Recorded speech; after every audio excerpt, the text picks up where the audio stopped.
Hey everybody, welcome back. It's a good weekly. Ooh, and this is a good team for the weekly. And as is this, I think. Let me be a huge mask. A huge fan of the mask.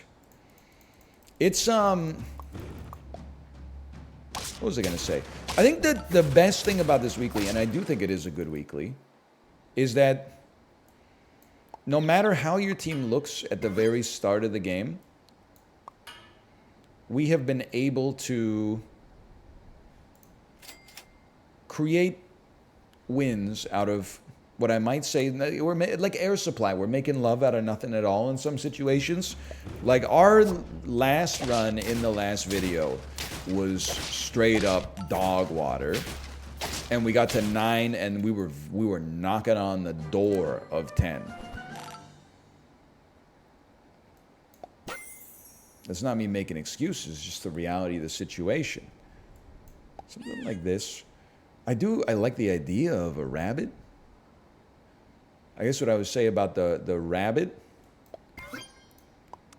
is with a mouse attached to the run, it turns, the mouse becomes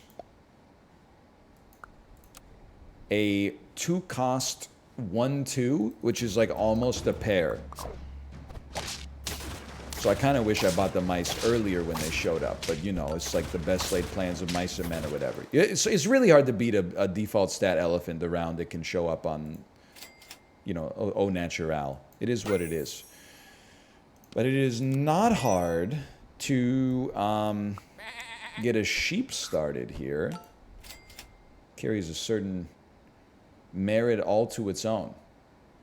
I think I know we could, you know, it's probably better to just wait a turn. But then what are you doing with your gold? Yeah, your gold is a resource. You got to sell this.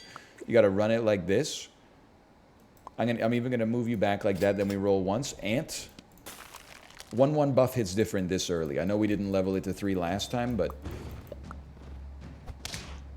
I think we lose against this team for sure. They had some strong laddies. Close though. Now, on 3 life, I still feel good about this. Why am I freezing an ant? I just realized I'm going to kill an ant for sure.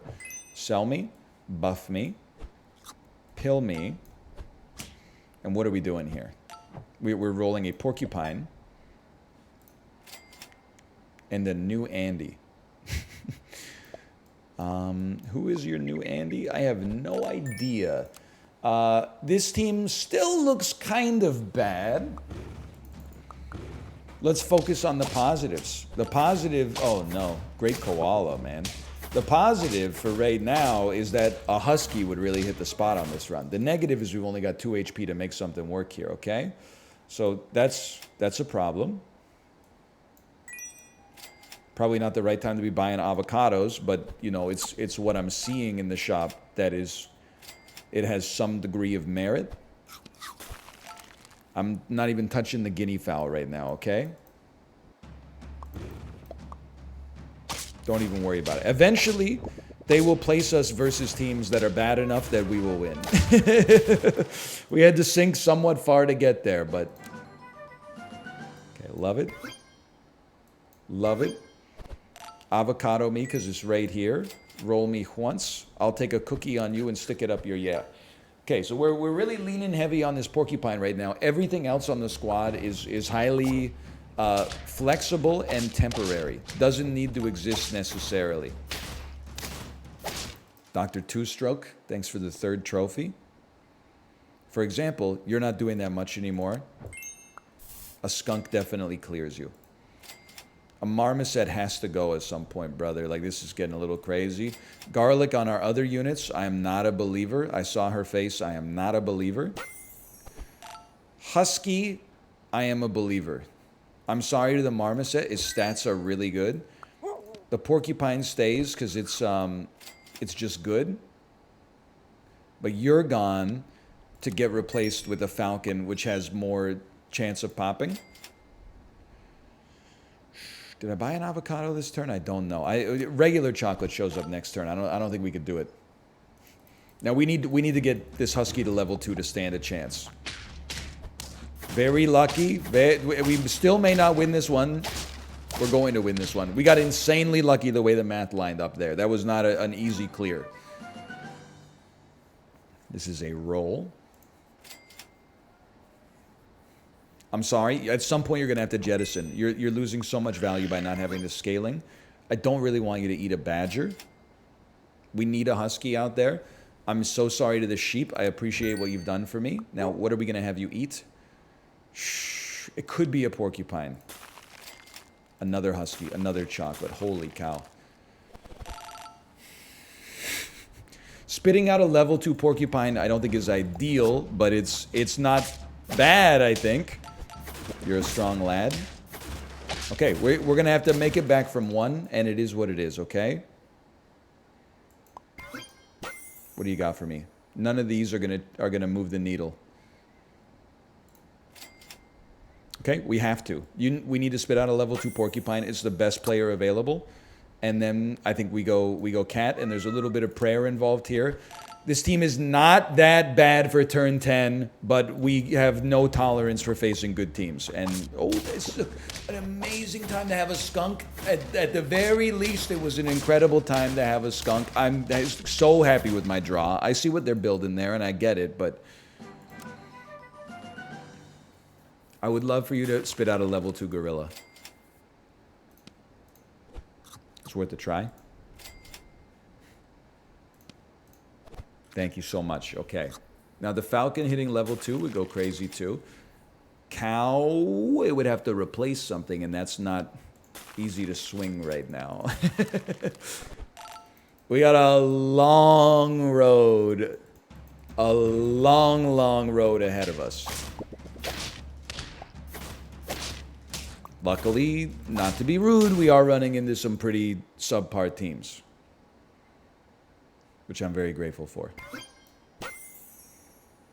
I mean, we could feed chocolate to you, and then you're getting chocolate without losing out on the gorilla effect. But I think we need to take advantage of having a cat on the squad. Doesn't really matter that you ate that, honestly. We still have an extraordinarily long way to go, okay? Don't even start to... Don't even get designs on the idea of getting 10 wins yet. We got a big world in front of us here. Now we're gonna make it through this one. But 6 is a long way from 10. 9 is like halfway there. You should get a super buff. At this point, you should probably take this. We're working through the queue. It just sucks that on this... You know what? If on this turn it doesn't... Well... This turn it doesn't. Take this then. Next turn maybe we'll get some food. Freeze you. You could spit out a level 2 orca, but I have confidence that at some point this gorilla is going to get the job done. Maybe we throw the skunk first so that the beluga is more likely to wipe out a big unit and the gorilla can feast on weaker units behind. Maybe. I'm just saying maybe. No guarantees here. Didn't quite work out the way I wanted it to work out, but we get to 7.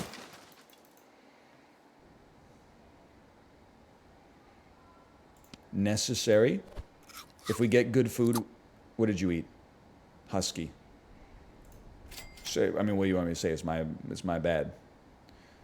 Not that the gorilla has really done much for us, but you know, it's the principle of the matter. In that case, I don't really care if you're first. I like that just fine.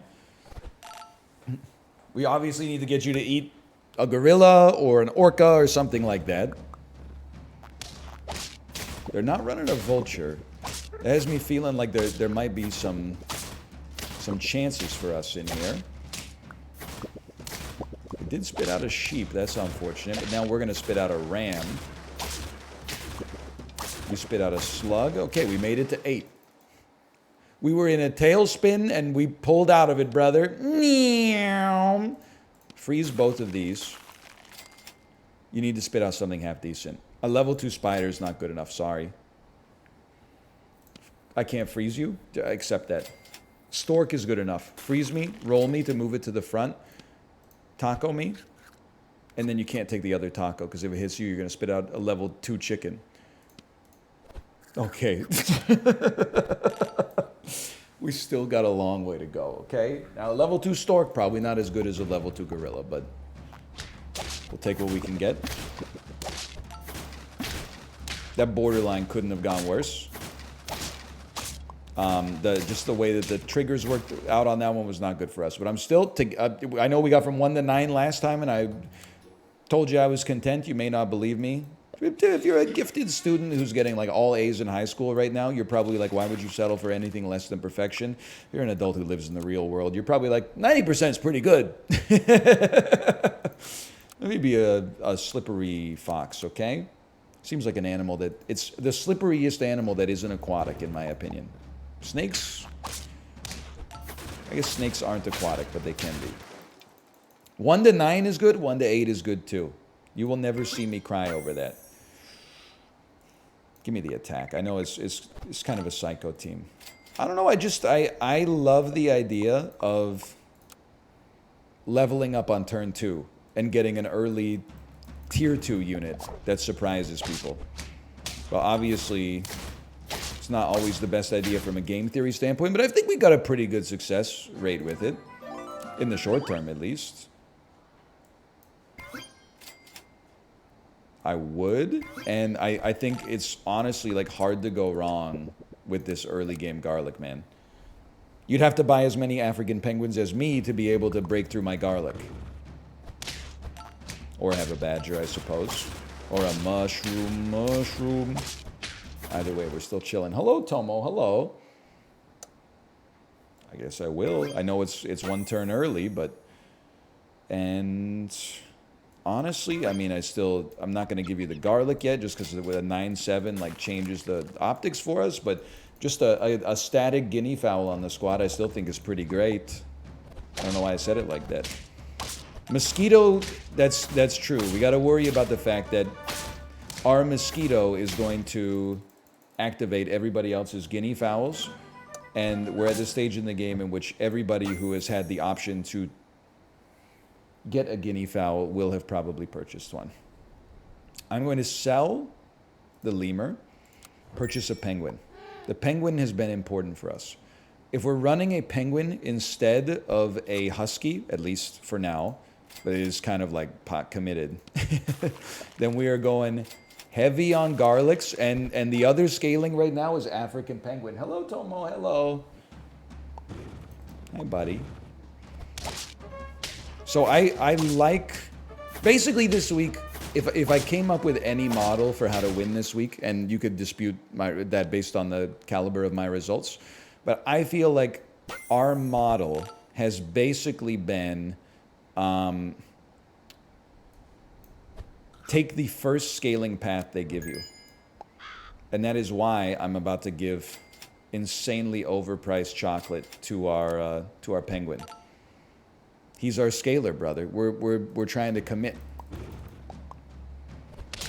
Now, we'll be living large until huskies start appearing, which is why we have to win every round from now until the end of the game. Because once huskies start appearing, we're going to get outscaled like crazy. So seeing another penguin early would go insane right now. And then, obviously, I don't want you to steal buffs. So I guess, even though it's like, it looks crazy, chicken just doesn't really work with what we're doing here. Because, like, we're going to scale faster via the units being buffed by a penguin than we're going to scale via the chicken. So I think we have to sell and, like, just for the time being, just toss a beluga out there. And if it ends up eating something and getting a benefit, great, but... It's a unit that can provide us with a fair shot in the later game if we happen to make it to the later game. Now, we're not going to lose before the later game. We could lose in the later game for sure, but we're not losing before the later game. If I was going to have you eat anything, it would probably be this right now. Reasonable chance. Okay, that's why we had a failsafe. Reasonable chance we would 1-for-1 with this setup. Now, I know what you're thinking. Why are you 4-squatted?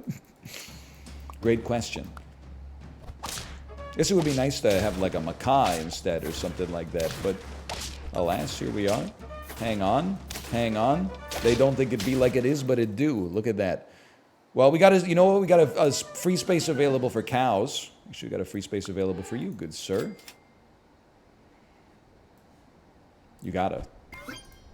This is the way. Okay, now this is no longer the way. Because we're rushing for victory, I think we know like what we're doing. What we're essentially doing is just committing to scaling as fast as we possibly can. And we're scaling these two lads, even though they're the two lowest value units on the squad in a vacuum. This isn't played in a vacuum. It's played in PCs, nationwide. It's just an unbelievably strong team. That's your reward for playing well, is you get to play better people. Rip to the beluga.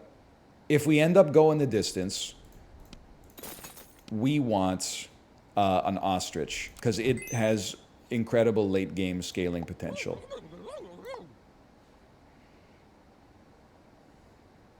We do want to freeze you.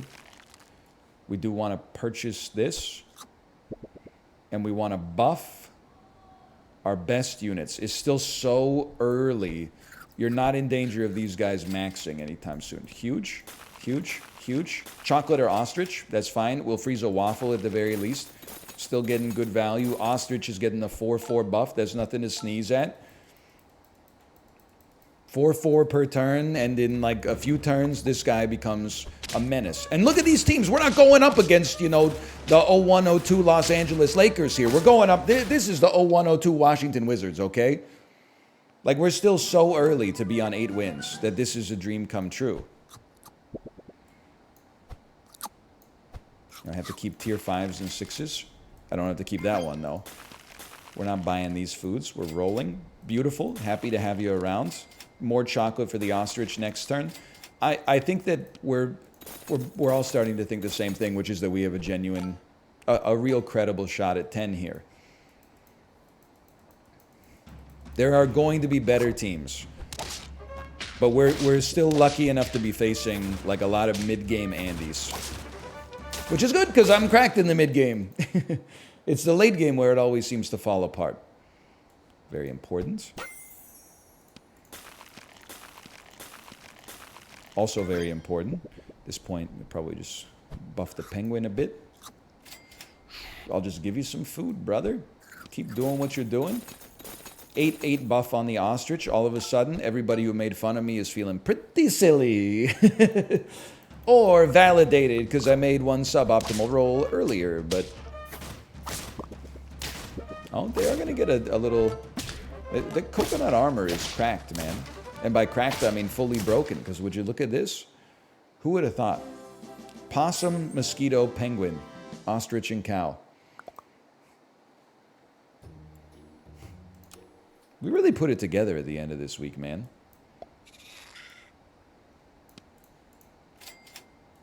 I know what I like. This is not my favorite team. Ants would be better, but it is what it is. How about a burbling swimmer? You guys ever get swimmer's ear? I think something... I hadn't been swimming...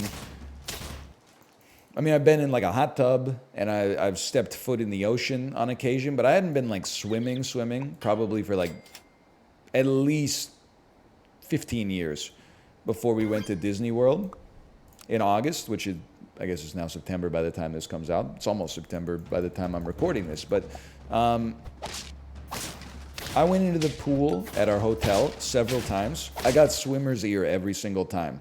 As soon as my head got dunked underwater, some water got behind my ear canal and just stayed in there for like 12 hours. And I tried everything.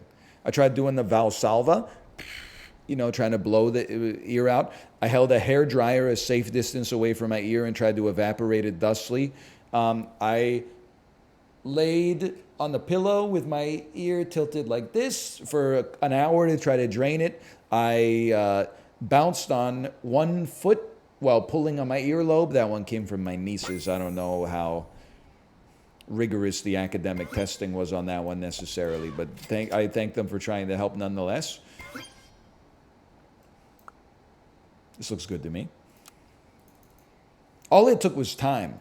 And it happened every day. I don't know if it's just like I'm old, so I got like a buildup of earwax. I don't use like Q-tips and stuff like that, and I understand that I'm getting like based. You're not supposed to use Q-tips, etc., etc. I feel like I have a lot of earwax. And then people tell me, like, that's good. Earwax is good. But it doesn't feel like it's the right amount of earwax. If that makes sense. I'm sorry to the stork. We're on a different track now. Don't be afraid to pivot. By that, what I mean is I feel like you should not, as a 34-year-old man, have so much earwax you're guaranteeing that you get swimmer's ear every time you go into the swimming pool. Like that seems like you're at the point in which you have too much. But you can't use a Q-tip because it could impact the earwax and cause you to destroy your eardrum. So what do? So I thought you could get ear candling, and then everybody told me ear candling is a scam, apparently. I didn't know ear candling was a scam. You're gone. You're on the squad. Reasonable buff. You can't be too upset. You're pretty good too, but I don't think so. I don't think we're worried about you long. I think right now this is shaping up to be a husky build, IMO.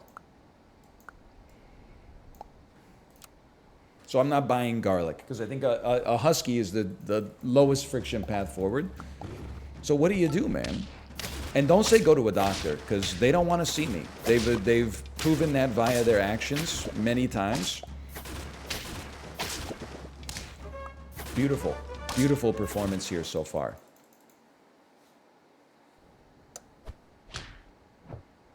Now we don't have the default garlic. It stings. It hurts. I don't want to go in on a guinea fowl now. I think if anything, I'm recognizing the value of African penguin giving us some form of damage scaling. A unit I've previously thought as kind of a persona non grata. Royale. If anything, are these the two units we're scaling? And the elephant is like, it's a decent unit to have around, but it has to be at the back right now. It's too strong. It'll be deleterious to my squad if I don't run it there. Oh good, I generated my own elephant. But then I generated my own guinea fowl. It's not going to be enough. It's a strong team. I mean, elephant guinea fowl set up properly is still really good. So I'm not mad at my opponent for that one. Ball recognizes ball.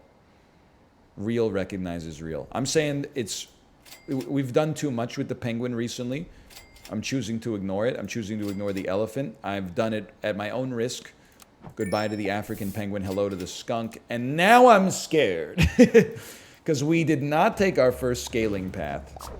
We're waiting for a different scaling path that seems more optimal. That's not part of the toolbox that we've previously been discussing. Now, I think that we're still fine for now, but we really want to get a level up and get this husky out here like ASAP. I keep ignoring matched units, but that's because they're not the matched unit I want. You're the matched unit I want. 3, 4, 1, 4, 1. Okay. The 4 unit we're going to stick with, sadly, is going to be our falcon, which we may regret long term. The 1 unit we're going to stick with is the opossum. But we don't have to sell the pill bug just yet. Because next turn we'll get tier 5s. We waited a turn and we got a slightly better penguin. I have seen poodle teams go off this week. Now they haven't been my poodle teams, but there's something to be said. We were kind of close on this, so I'm not crying about it. I mean, we're mid pivot and the wheels kind of came off the vehicle, so we're doing what we can. You're gone, and I really think, if anything, a crane fits. Maybe we'll end up replacing it with a tier 6. I mean, this is psychotic to like just invest in sushi here. I really feel like we need the stats. And if we don't get the chocolate on the rolls, then I'm happy we bought the sushi, quite frankly. It's not an enormous change to our relative power level, but it's something, and we got through it even with the big guinea fowl. We beat another mid-game superstar team, so I'm feeling okay. I'm not feeling okay. Our Huskies do not exist. At this point, I could tell you 100% without a doubt, we should have bought the elephants, man. Even if we're not going to take a guinea fowl, which was the reason I didn't want to level up our elephant, it seemed like too much investment in a unit that I thought was going to be a dead end. Obviously, it didn't work out like that. They're still doing okay, though. But just to get the units off of the level up might have given us enough tempo to, like, justify it. Now, I don't think we can run 2 poodles, because every one of our units is an angel right now. Every single one is beautiful and very relevant for us. So unlikely that a level 2 crane makes a difference if we even get there. But dude, 8 wins on turn 11 is still really fast for a team that has not come together as quickly as we typically like our teams to come together. Oh my god, we're going to be on 9 wins. On turn 12, there's a real chance. Take stats. I would love to see some chocolate. With no chocolate, I'm not going to say that if we lose this one, we're not getting to 10, but this should be the easiest one to win of all the ones that are coming up potentially. So that's bad. But hey, now we've summoned our own, but they're going to have 2 turns of coconut armor on this son of a gun. That's not optimal. We still got really, really close. Okay, I'm not throwing the baby out with the bathwater. There is no pivot coming on this run, so you might as well pray, more or less. Okay, toss me a freaking bone. No chocolate and 1 match is a really, really tough draw for us, in my opinion. But it is what it is. We're not living through this one either. It just, like, this build blows us out. Actually, we won the 50-50 porcupine and couldn't get the job done. I'm calling it right now. This is the worst team we've won with this week. But either way, thanks for watching. I hope you've enjoyed the episode here. If you did, click the like button. Helps out a great deal. Thanks for watching. I'll see you next time.